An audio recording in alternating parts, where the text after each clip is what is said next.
My name's Elisa Jenkins and I actually joined the Greens because I read their charter and realised that they were a social justice group as well as an environmental group, and refugee issue has always been close to my heart. So I did say that it was the refugee issue that brought me over the edge and to join the party and become political. Every time I think of the discomfort that we're all going to be going through on the bus, which is going to be really uncomfortable, I just think of the people in detention. I'll just be thinking of them the whole time, I think. Every time I'm feeling uncomfortable,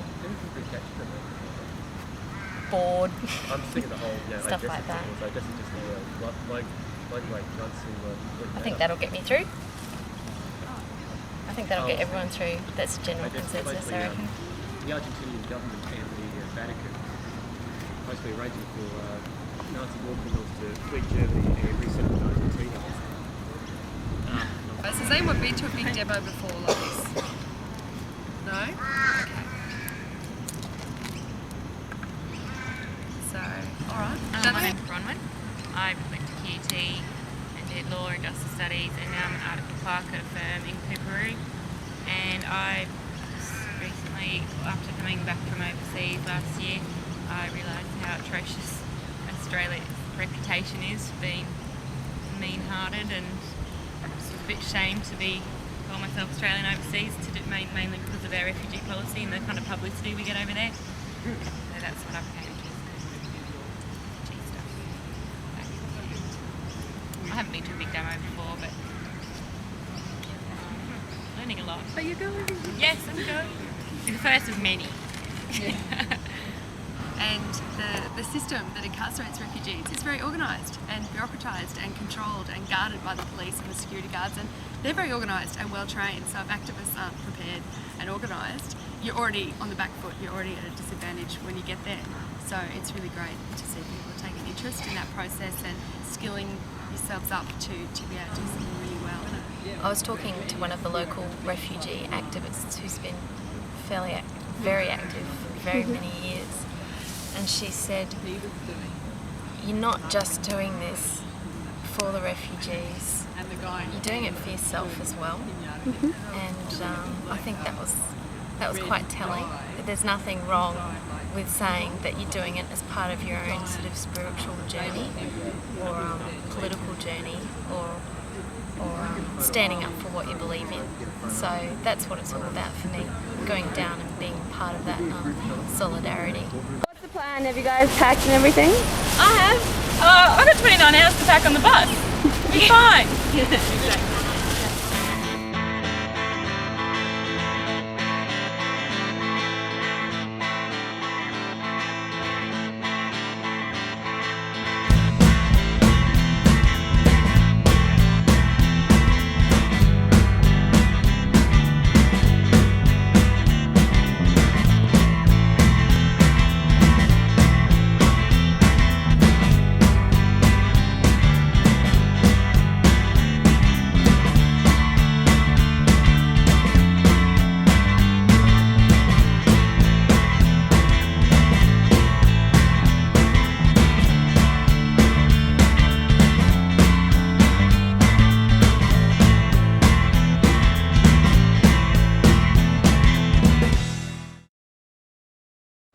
So, how you going, Piana? Pretty good. Really enjoyed the bus ride, it was great. So how are you feeling? We're nearly at Baxter, hey? I kind of just want to get there now. I'm ready, let's go. What do you think you're ready for? I think I'm just ready for my options being open to anything that's going to happen. Cool. Who knows? I'm kind of scared. There's supposed to be like 400 police going. That's as many of them as there's going to be of us, which means they're going to be pretty full on, I think. But I don't know, I'm pretty excited. It's a really beautiful day, so yeah, I think it'll be okay. Cool. As you see, there's a police car behind me. they were telling us at one stage, but they can't really do anything being that we're a coach travelling through a small town. So we're at the moment looking at meeting up with the Perth crew at the Western Road block to Port Augusta, where there's a peaceful gathering, and the local Indigenous community there has said that they're going to do a welcome there, and are quite happy to have us there. So we'll take their word for it and ignore the police behind us. Thank you. Yeah, see, they've stopped them on the western side. Look, I can see them pulled up over there.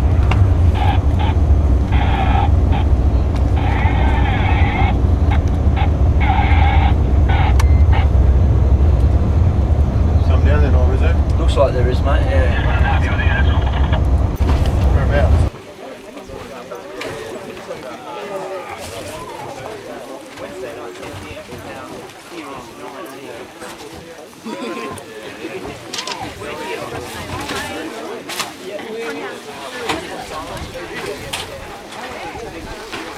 Well, that said, you also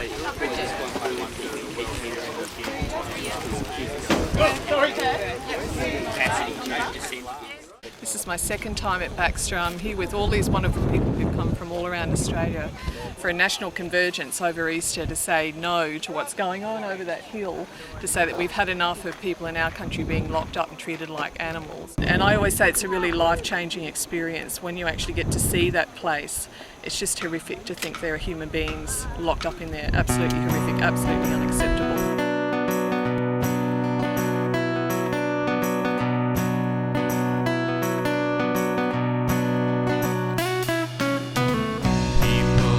Gathering like storms again, they're rolling in to block the light. Till day and night are one and the same thing. We take cover in on a move, planet 1861. But we're hopelessly outgunned.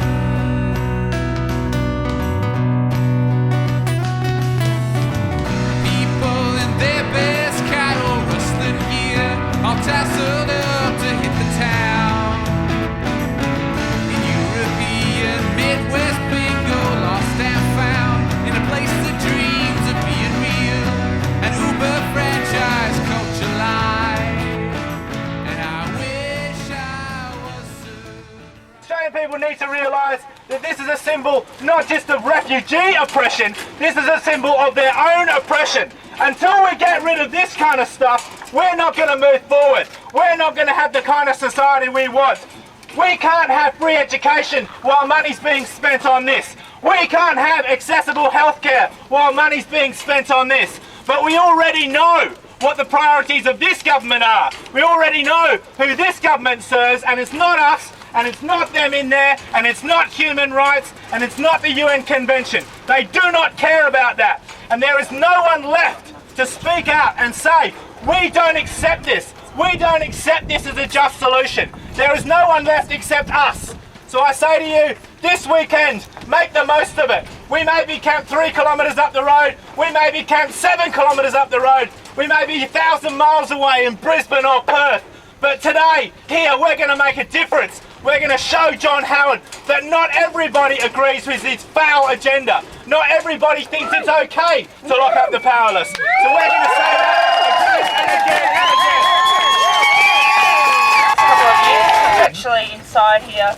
He's coming into his 6th year in detention. He's apparently maybe about to get a temporary protection visa, but supposedly under that ruling, at the end of 3 years he'll be deported back to Iran where he escaped.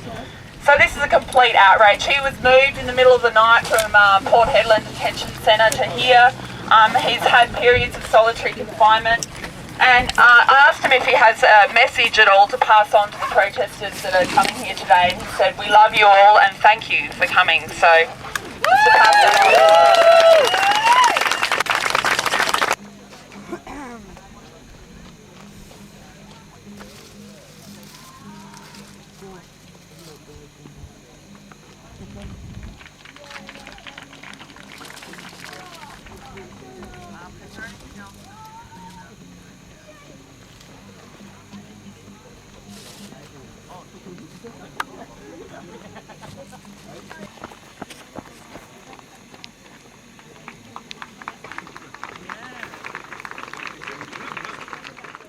I'm here because I hate the fact that there's people in cages. I'm here because I went up to Port Hedland a couple of years ago, and my friend that I write to in there, I've just found out, has been in here for some time as well. I thought he was transferred out. And I'm here also from a Greens perspective to try and be a good influence in terms of promoting non-violence. Yeah. And actually that's something that we've particularly been advocating in Perth, and we've actually done training for. So I think it's really important to have that presence here when sort of like people are really fired up and emotional. There's a lot of stuff that's unseen. There's there's very conservative families in the suburbs who write to people. There's people that send kids gifts. There's people that lobby their parliamentarians directly. There's questions that get asked in Parliament by the Greens. So there's a whole heap of different ways of accessing the process, and it can be either through sort of legal traditional means or maybe sort of more radical protests.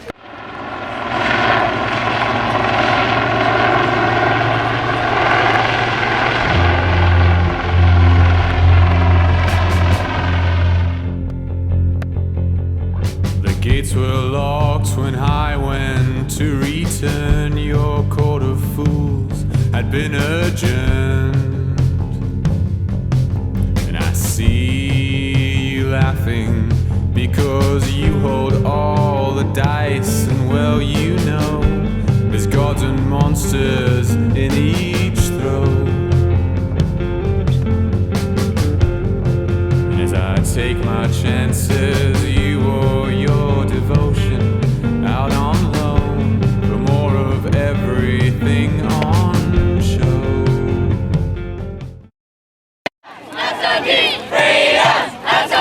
Whatever political party you support, if you believe that people come into this country to search for a better life for them and their families should be detained for years and years at a time without being told why they're being detained and without being processed, I think if you believe that that is wrong, then whatever political party you support, you should not support the government on it, and you should show your outward detest for their policies.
Introduce yourself and where you're from.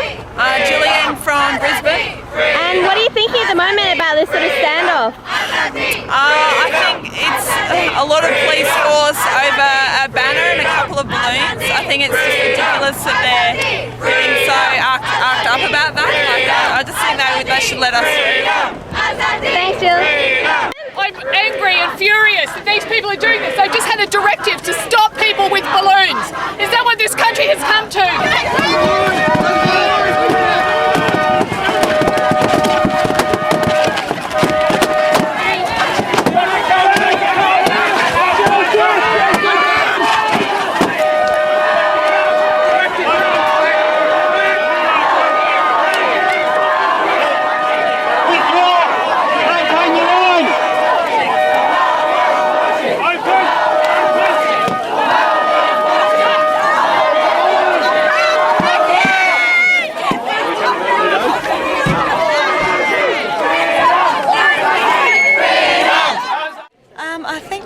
Greens, and I'm speaking as a Greens voter rather than a Greens member, is that the Greens Party represents a lot more than just environmental issues. I think traditionally it's been about environmental issues, but now it's more about social issues like human rights, and I think the Greens, like any other group, play a role in making sure that people's human rights and dignity are preserved and that they don't continue to be locked up in concentration camps like Baxter. Yes, I think it's an appalling, absolutely appalling policy.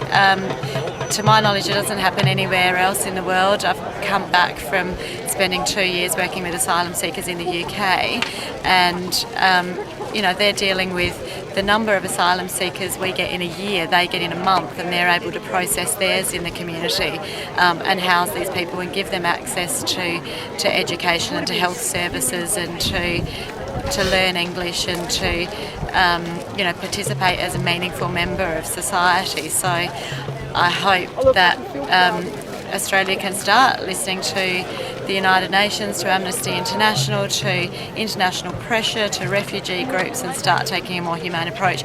It might take some time and it might take more protests like this, but I hope that one day, atrocious places like this will be closed.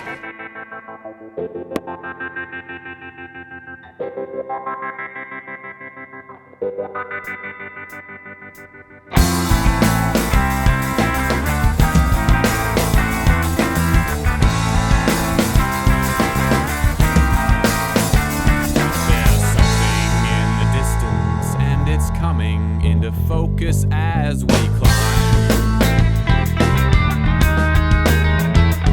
and I put more space between the past and anyone who'll blow my alibi. There's a seed that is fallen and it's a long way from the tree, and it's growing into something that is zoned in on my frequency. There's a flash of recognition as I'm staring into space, and it's claiming pole position as I'm scratched out from the starting gate, and you look like the future. Yeah, I was just saying that I fear the police and I fear the Australian government, but I actually have no fear of the people that are locked up inside these gates, and nor should anyone else. And I just think the irony of all that is amazing.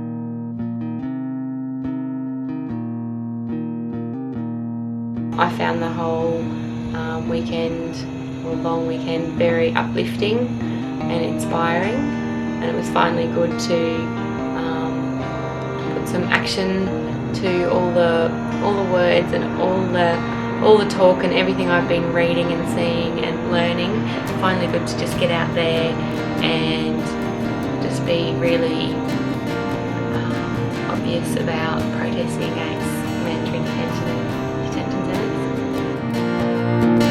In the darkness,